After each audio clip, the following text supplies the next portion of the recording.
বুঝিয়ে দিল। করে পাবলিকে কয় শয়তানে।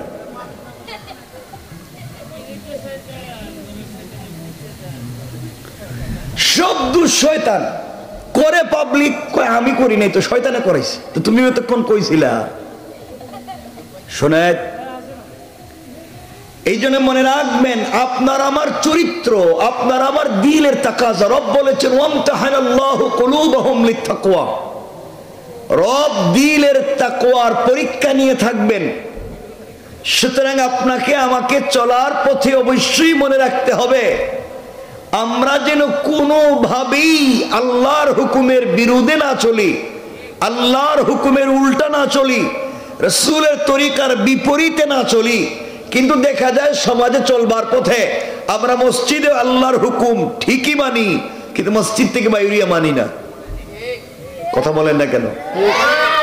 আপনারা বলেন তো, মসজিদে ঢুকে আপনি বললেন আমরা যে নামাজ পড়ি দাঁড়াইয়া, এই নামাজ পড়াটা হুকুম কার? আর যেভাবে পড়ি এই তরিকাটা কার? রাসূলের। আমরা আগে রুকু করি না আগে সাজদা করি? এই হুকুমটা কার? আর তরিকাটা কার? আমরা আগে সূরা ফাতিহা পড়ি না অন্য সূরা পড়ি? এই হুকুমটা কার? এই তরিকাটা কার? আমরা আগে ডান দিকে সালাম ফিরাই না বাম দিকে? এই হুকুমটা কার? এই তরিকাটা কার? আমরা মসজিদে আল্লাহর কাছে বলছি ইয়াকা না'বুদু ওয়া ইয়াকা নাস্তাঈন। আল্লাহ একমাত্র তোমার ইবাদত করি, একমাত্র তোমার কাছেই সাহায্য চাই, সব একমাত্র তোমার জন্য, যা করি তোমার জন্য, যা বলি তোমার জন্য, যা হয় তোমার জন্য। সব বলল আল্লাহ মসজিদের ভিতরে এতক্ষণ যা করছি সব তোমার হুকুম মতো, তোমার রাসূলের তরিকা মতো। আগামী ভবিষ্যতে যা করব সব তোমার হুকুম মতো, তোমার তরিকা মতো। এই মসজিদে আল্লাহর ঘরে বৈশা এই মানুষটা কমিটমেন্ট করলো, ওয়াদা করলো আল্লাহর সাথে, সব কাজে কর্মে হুকুম তোমার, সব কাজে কর্মে তরিকা রাসূলের। এই বেচারাই মসজিদ থেকে বাইরিয়া বাজারে ওজনে কম দেয়। কথা বলেন না কেন? এই বেচারাই মসজিদ থেকে বাইরে সুদ খায়। কথা বলেন না কেন? না খায় না? আমাকে বলেন তো, এই যে ওজনে কম দেয়, এই যে সুদ খায়, ঘুষ খায়, এই যে অনেক নামাজি আছে নামাজ পড়ে আবার ফেন্সি ডিলিয়া আবার কারবারও করে। কথা বলেন না কেন? তো আপনাদের কাছে আমি জানতে চাই মসজিদের কাজে আর বাহিরের কাজে কোনো মিল আছে? কথা বলেন না কেন? যার মিল নাই তার নাম, যার কথায় কাজে মিল নাই, ভিতর বাহির মিল নাই, তার নাম বলেন মুনাফিক। তার নাম কি? আবার বলেন তার নাম, সবাই বলেন তার নাম মুনাফিক।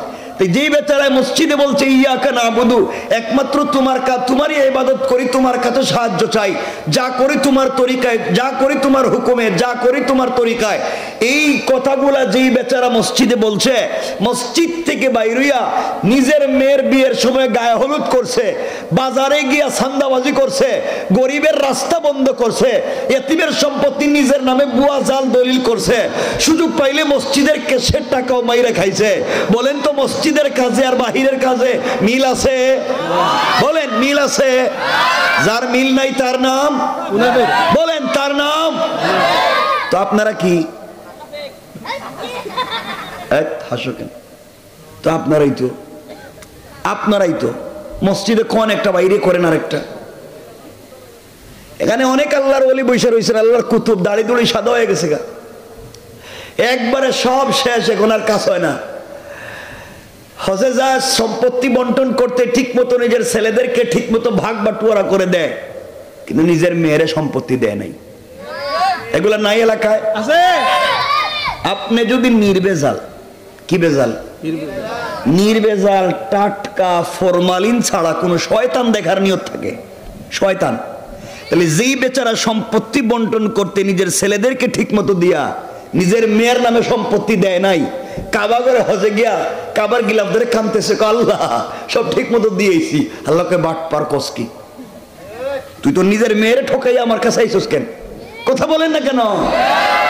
এই বেচারা হইল নির্ভেজাল একটা শয়তান। কি শয়তান? আসতে বলবেন না কিন্তু, বলেন কি শয়তান? আরেকটু কিছু বলি, খারাপ পাইতেছেন আপনারা? কিছু লোক দেখবেন মসজিদে জুমার নামাজে সবার শেষে আসে, সবার একবার ইমাম সাহেব খুতবা শেষ শেষ শেষ খুতবা শেষ আসছে, বগলতলার জুতো একটা নিয়ে লিডার মসজিদে আইছে, ধাক্কাই দুঃখাই একবারে প্রথম কাতারে। কতক্ষণ দেখেন তো আসতে বলবেন না, কোন আছে না নাই? আবার ইমাম সাহেব শুধু সালাম ফিরাইছে, জুতোটা লিয়ে বেরিয়ে গেছে। আপনাদের যদি মনে থাকে আল্লাহ কোনদিন তো একটা নির্বেজাল শয়তান দেখলাম না, বহুত আশা করছিলাম, তাহলে যেই বেচারা মসজিদে সবার শেষে আইসা সবার সামনে যায়, আবার সালাম ফিরিয়ে সবার আগে বাইরে যায়, এর চেহারার দিকে কিভাবে তাকায় থাকবেন আর বলবেন আল্লাহ এতদিন পরে একটা শয়তান দেখাইলাম। কথা বলেন না কেন? তোমার কে শিখাই সেই কাজ?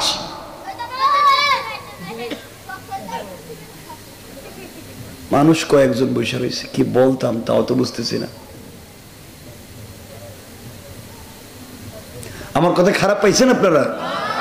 কষ্ট লাগছে? একটু দেখান তো দেখি হাত উঠাইয়া কারা কারা খারাপ পাইলেন। খারাপ পাইতেছেন মনে হয়, বুঝতেছি তো উল্টাপাল্টা হওয়ারই কথা, কারণ মসজিদের কামে আর বাহিরের কামে তো মিল নাই, এটা আমার জানা আছে। কি আল্লাহর ওলির মতো এরা বসে রয়েছে, কি আল্লাহর ওলির মতো। কেউ হয়তো বউরে পিটাইছে, কেউ হয়তো মোহরের পয়সা বউরে দেয় নাই, এতদিনই সালায় নিতেছে ফিরি ফিরি, এখন পর্যন্ত বউর মোহরের পয়সা দেয় নাই, বিয়ে করছিল 30 বছর আগে, এই ফিরি চালাইতেছে। আপনি কিয়ামতে কি জবাব দিবেন আল্লাহর কাছে?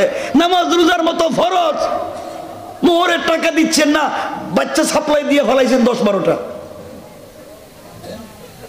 কি শুরু করছেন ইসলামটারে? আর হয়তো এই এলাকায় হইতে পারে, শুনছি অনেক এলাকায় আছে যে বউ মোহরের পয়সা মাফ করে দেয়। অনেক ভালো মহিলারা তো থাকতে পারে, এটা তো খারাপের কথা না। অনেক এলাকায় ভালো ভালো মহিলা আছে যে স্ত্রীদেরকে মাফ করে দেয়, স্বামীদেরকে মাফ করে দেয়। তো আপনাদের এলাকায় আসেনি ভাবে মাফ করে দেয়? অবশ্যই। তুমি বিয়ে করছো নি? বিয়ে করছো? ইডে করছে, এটা করছে, ঠিক আছে। একটু মাফ যারা যারা পাইছো, বউ মোহরের পয়সা মাফ করে দিছে, একটু মেহরবানি করে বরকতি হাতটা দেখান, আমরা একটু বরকত নিব। যে আল্লাহ এর বেডারা বউই বালা মানুষ, মোহরের পয়সা মাফ করে দিছে, একটু হাতটা দেখান তো দেখি। মোটামুটি 4-5 জন হাত উঠিস, ঠিক আছে। এই যে হাত উঠাইছেন, বউ মোহরের পয়সা মাফ করে দিছে, এটা তো খুশির খবর, আমিও খুশি।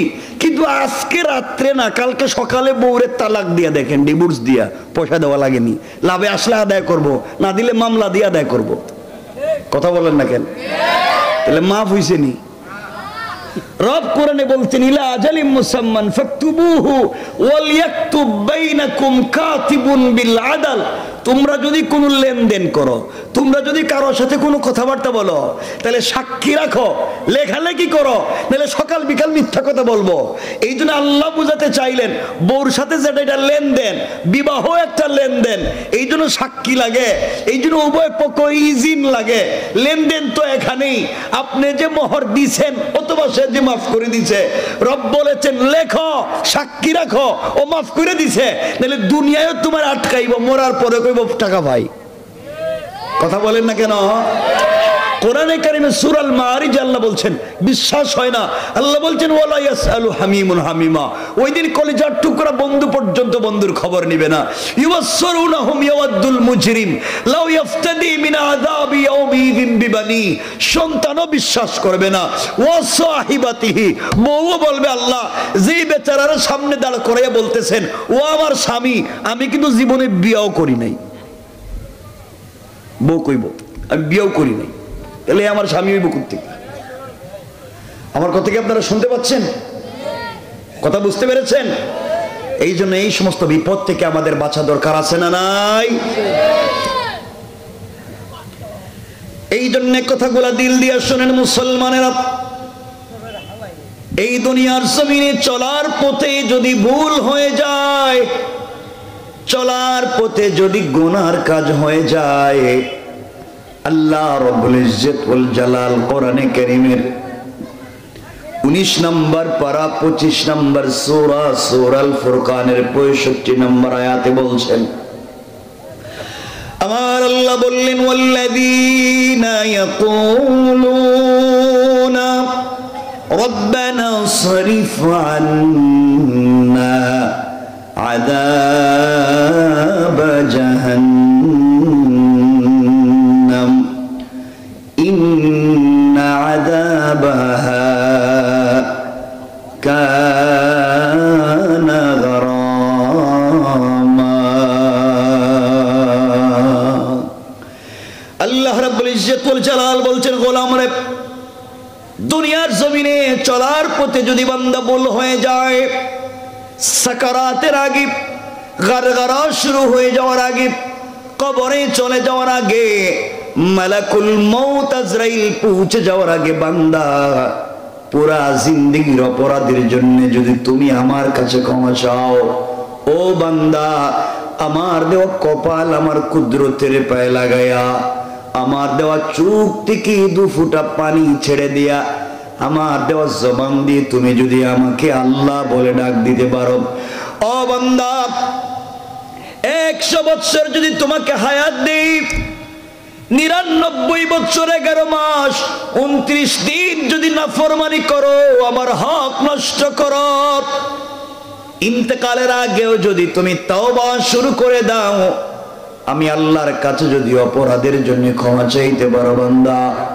আমি আল্লাহ কথা দিলাম গোলাম রে, তোমার জিন্দেগির অপরাধ গুলাকে ক্ষমা করে দিয়া ওই পরিমাণ সওয়াব তোমার আমলনামায় লিখে দিয়া জান্নাতি বলে ফয়সালা করে দিতে আমার আল্লাহ এক মুহূর্ত দেরি হবে না। পড়েন সুবহানাল্লাহ। এই যে মাফ করে দিবেন, এটা আল্লাহর হক, রব চাইলে মাফ করে দিতে পারে, কিন্তু আপনি বান্দার হক মাইরা বসে রয়েছেন, বান্দার হক মাইরা বসে রয়েছেন, আপনার মাফ করে দিব কইছে কে?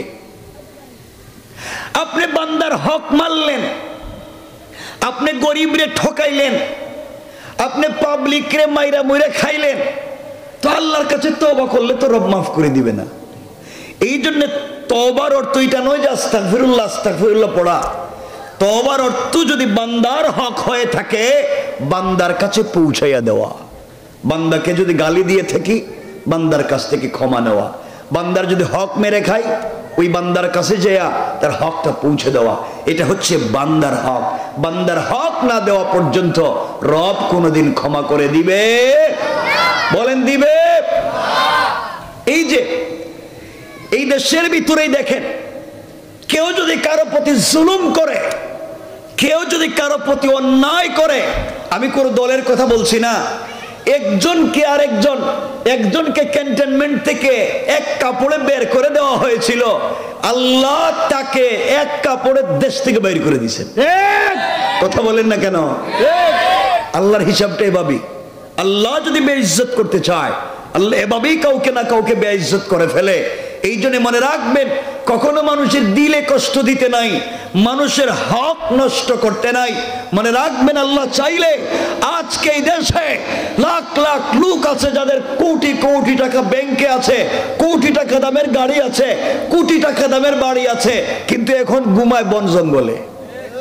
কথা বলেন, আছে না নাই? কি হইল? ঘর আছে, বাড়ি আছে, সবই আছে, এখন থাকে বন জঙ্গলে। কোনোভাবেই মানুষের হক নষ্ট করতে নাই। এই যে 1-2 দিন থেকে দেখতেছেন ছাত্ররা মারামারি, এই কলেজে মারামারি, শুধু মারামারি, এখানে 2 জন, এখানে 4 জন মরে যাচ্ছে, কেউ গরু জবাই করতেছে, কেউ এটা। এইগুলো কি আন্দোলন? এটার জন্যে এই ছাত্ররা জুলাই আগস্টে রক্ত দেয় নাই, নিজেরাই কামড়া কামড়ি করে এই দেশটাকে ধ্বংস করে দেওয়ার জন্যই রক্তগুলা দেয় নাই। আজকে আমরা ভুল পথে চলে যাচ্ছি, স্বাধীনতার নাম করে আমরা নিজেরাই ধ্বংস হয়ে যাচ্ছি। এই জন্য আমাদেরকে কন্ট্রোল করতে হবে, আমাদের আবেগকে বুঝতে হবে। আমরা একটা থার্ড ওয়ার্ল্ডে বসবাস করি, আমাদের উপরে পুরা দুনিয়া বিপদ ফেলে দিতে পারে, কারণ আমরা মুসলিম। এই জন্য খুব চিন্তা করে ভবিষ্যতে পা ফেলতে হবে, নচেত আমাদের জন্য ভয়ঙ্কর কোন বিপদ সামনে আছে, ভয়ঙ্কর। চাঁদাবাজি করে রাস্তায়, আগের মতোই চাঁদাবাজি তো আছে, ডাকাতি তো আগের মতোই আছে। আগে একজন চাঁদা নিত, এখন আরেকজন নেই। কথা কোন না কেন? কথা বলেন। চাঁদা আগের মতোই, আগে একজন নিত, এখন আরেকজন নেই। তো কি হয়েছে লাভ? এই জন্য আল্লাহর ওয়াস্তে আমাদেরকে খুব চিন্তা করে পা ফেলতে হবে যেন আমরা ভুল পথে না যাই। এই দেশটাকে আল্লাহ হেফাজত করুক। আমরা সবাই মিলে দেশকে সমৃদ্ধ করতে চাই। আমরা মারামারি হানাহানিতে নাই, কিন্তু অন্যায়ভাবে রক্ত কেন ঝরবে? ছাত্র এই যে 2 দিন থেকে আজকেও দেখলাম কতগুলা ছাত্র নিজেরা এই কলেজ মারামারি করতেছে, এই কলেজ মারামারি করতেছে। আর একটা লাইফ তো, একটা জীবন, এটা তো বহুত দাম। পুরো দুনিয়া বিক্রি করলে একটা জীবনের দাম হয় না। এরা নিজেরাই মারামারি। মনে রাখবেন, কেউ আমাদের পিছনে দাঁড়িয়ে আছে যে নিজেরাই মারামারিতে লিপ্ত হয়ে যাক, এরাই বিপদে পড়ে যাক, আমরা আবার ঠুস করে ঢুকে যাই। ঠিক কথা বুঝেন নাই? আবার বিপদ চলে আসতে পারে আমাদের ঘাড়ে। এই জন্য আল্লাহকেও আসতে আবেগ দিয়ে নয়, চলেন বিবেক দিয়ে। গ্রামে মারামারি করবেন না, ওই আগে সান্দাবাজি, আগের মতোই সান্দাবাজি, এগুলো দরকার নাই, সব বাদ দেন। আল্লাহর ওয়াস্তে মিলেমিশে চলেন, মসজিদে সালাত পড়ি, আল্লাহর কাছে তওবা করি, কোনো বিপদ যেন আমাদের ঘাড়ে না আসে। কথা বলেন না কেন? আমরা যদি আল্লাহর উপরে ভরসা করতে পারি, কার উপরে? আল্লাহ বলেছেন, কেউ যদি আমার উপরে ভরসা করে পৃথিবীতে যা চাইবে রব তাকে তাই দিতে পারে। সুবহানাল্লাহ বলেন, আরো জোরে পড়েন সুবহানাল্লাহ। বান্দা যা চাইবে রব তাকে দিতে বাধ্য, যদি সে বলে হাসবি আল্লাহ, আল্লাহই আমার জন্য যথেষ্ট। এই কথা যদি কেউ চিন্তা করে, রবই আমাকে বাঁচাবেন, রবি আমাকে দেখবেন, আমি আল্লাহর জন্য হয়ে গেলাম। আল্লাহ বলছেন, বান্দা পৃথিবীতে থেকেও জান্নাতের স্বাদ পাওয়া যেতে পারে। যথেষ্ট মনে করতে হবে কারে? বলেন কারে? সেজদায় গিয়ে কাঁদতে হবে। আমাদের সব জায়গা নিরিবিলি ঠান্ডা মাথায়, আমরা দোকানের পয়সা গনি ঠান্ডা মাথায়, সব চিঠি পড়ি ঠান্ডা মাথায়, ফেসবুক কত কিছু আমরা করি ঠান্ডা মাথায়। নামাজে গেলে রুকু সেজদা মনে হইতেছে বিদ্যুৎ গতিতে, বিদ্যুৎ আয় আর যায়। এটা কি? এটা কোন জাতের নামাজ? মসজিদে গেলেই তোমার তাড়াহুড়া। আল্লাহ বলেছেন হাইয়া আলাল ফালাহ, কল্যাণ আমার কাছে, আর তুমি মসজিদে এসে ঢং করো, সেজদার রুকু তাড়াহুড়া করো। কোন দিনও সালাত ঠিক মতো হবে না। এই জন্য অনেক নামাজি কিয়ামতের দিন আল্লাহ বলছেন ফাওয়াইলুল লিল মুসাল্লিন, অনেক নামাজিকে তার নামাজি জাহান্নামে নিয়ে যাবে, তার নামাজি তাকে জাহান্নামে নিয়ে যাবে। নিজের নাই নামাজের ঠিক, মসজিদে এসে ভুল ধরে হুজুরের, হুজুরের ভুল ধরে। গ্রামে 70 ঘর 100 ঘর, 100 ঘরে প্রাইভেট ইংলিশ টিচার আছে কমপক্ষে 50 জন। গ্রাম থেকে প্রত্যেক মাসে শুধু প্রাইভেট টিচারের পিছনে গ্রামের মানুষ কমপক্ষে 3-4 লাখ টাকা ব্যয় করে। এক করে 2-3 জনে পড়ে না? প্রাইভেট টিচারকে পুরা গ্রাম মিলে 3-4 লাখ টাকা দিয়ে দেয়, কিন্তু এই পুরা গ্রামের নামাজের ইমামের দায়িত্ব একজনের। ওই বেচারা মসজিদে সবার দায়িত্ব নিয়ে নামাজে দাঁড়ায়। একদিন যদি ওযু ছাড়া নামাজ পড়ায়, কারো নামাজ হইব নি? কথা কন না কেন? কিন্তু দেখবেন ওই ইমামের বেতন দেয় না, 5,000, 7,000, 8,000। হুজুর এত টাকা দিয়ে কি করে? হুজুর এত টাকা লাগার দরকার না। হুজুর কি তা? হুজুর কি মানুষ না? হুজুরের টাকা লাগতো না, কম দিল হইব হুজুরের। হুজুরের টাকায় সব বরকত। হুজুরের টাকায় যদি এত বরকত হয়, তো তুমি সব কাম বাদ দিয়া এই কামে লাগিয়ে যাও। কথা বলেন না কেন? তুমিও কালকের থেকে ইমামতি শুরু করে দাও, বরকতই তো আছে, এখন আর হারতো না। এই জন্য মনে রাখবেন, হুজুরদের হক যদি ঠিক মতো না দেন, ইমামদের বেতন যদি ঠিক মতো না দেন, আপনার বাচ্চা নিয়ে আপনি কুরমা পোলাও খাইবেন, জিলাপি খাইবেন, আপনার বাচ্চাকে নিয়ে আপনি ইলিশ মাছ খাবেন, আর ইমাম তার বাচ্চাকে একটা নুন বাদ দিতে পারে না, নিমক দিয়ে বাদ দিতে পারে না, আপনাকে 5 ওয়াক্ত নামাজ পড়ায়, কিয়ামতের দিন জবাব না দিয়া একটা মুসল্লি জান্নাতে যেতে পারবে না, একটাও যেতে পারবে না। গ্রামের দায়িত্ব নিয়ে বেচারা দাঁড়াইছে, আর আপনার কোন খবর নাই। 9 মাসের বেতন বাকি, তো সভাপতির একবার কোয়া লাগে, সেক্রেটারির একবার কোয়া লাগে, কইতে কইতে কত টাকা দিয়ে কি করো তুমি? খারাপ পাইলেননি আমার কথা আপনারা? এই মসজিদের হুজুরকে গেছে কেন? আচ্ছা আছে, জানি না তো হুজুরের বেতন কত আমি জানি না। এই জন্য হুজুরদেরকে, হ্যাঁ বহুত টাকা না, 10,000 টাকা, যত টাকা 10,000। হুজুরদেরকে বেতন বাড়াইয়া দিবেন, প্রত্যেকটা মসজিদে বাড়াইয়া দিবেন তো ইনশাআল্লাহ। এরপরে এক হুজুরে দিয়ে 5 ওয়াক্ত নামাজও পড়ায়, বাচ্চারেও পড়ায়, বাথরুম পরিষ্কার করায়, ওয়াশরুম পরিষ্কার করায়, যা আছে সব করে ফেলায়, ঠিক কিনা? এটা কি কামলা পাইছেন আপনারা? আল্লাহ আমাদেরকে হেফাজত করুক, বলেন আমিন। আমি যে কথা বলছি মনে রাখেন, ইমামের হক আদায় করিয়েন, সবার ইমাম। বেজাল লাগলে কিন্তু কিয়ামতের দিন বুঝবেন। আল্লাহ হেফাজত করুক। আমরা একমাত্র যথেষ্ট মনে করি কারে? আসতে বলবেন, একটা কথা বলবো আপনাদেরকে চমৎকার করে, সংক্ষেপে, লম্বা করব না। সবাই বলেন, আমরা যথেষ্ট মনে করব কারে? আল্লাহকে। এখানে ছোট্ট একটা ঘটনা বলি, আমরা আলোচনাকে লম্বা করব না, কারণ আপনাদের উপস্থিতি আমাকে কথা বলতে দিচ্ছে না। এরপরে কষ্ট নিয়েন না, কিছু বইলে দিই, সংক্ষেপ করে দিব। উঠবেন না তো কেউ ইনশাল্লাহ? আল্লাহকে যদি যথেষ্ট মনে করেন শুধু পৃথিবীতে, আল্লাহ আমার জন্য যথেষ্ট। পুরো পৃথিবী আপনার বিরুদ্ধে যদি লেগে যায়, আপনার কিচ্ছু করতে পারবে না। পুরা দুনিয়া যদি আপনার বিরুদ্ধে চলে যায়, রব যদি বলে আমি আসি, পৃথিবীর কারো কোনো ক্ষমতা নাই কিচ্ছু করার। এই বিশ্বাসটুকু আপনাদের ভিতরে আজকে ঢুকাতে চাই। আপনারা এটা মনে করেন আমি বিপদে পড়ে গেছি, কারো কাছেই বলার দরকার নেই, কারণ পৃথিবীর মানুষ শুধু দুর্বলতা খুঁজে। আপনারা কোন জায়গায় দুর্বলতা খুঁজবে, বিপদে ফালায় দেবে। কারো কাছে কিচ্ছু বলার দরকার নেই, সেজদায় যান, আল্লাহর কাছে বলেন। কার কাছে? দেখেন আমরা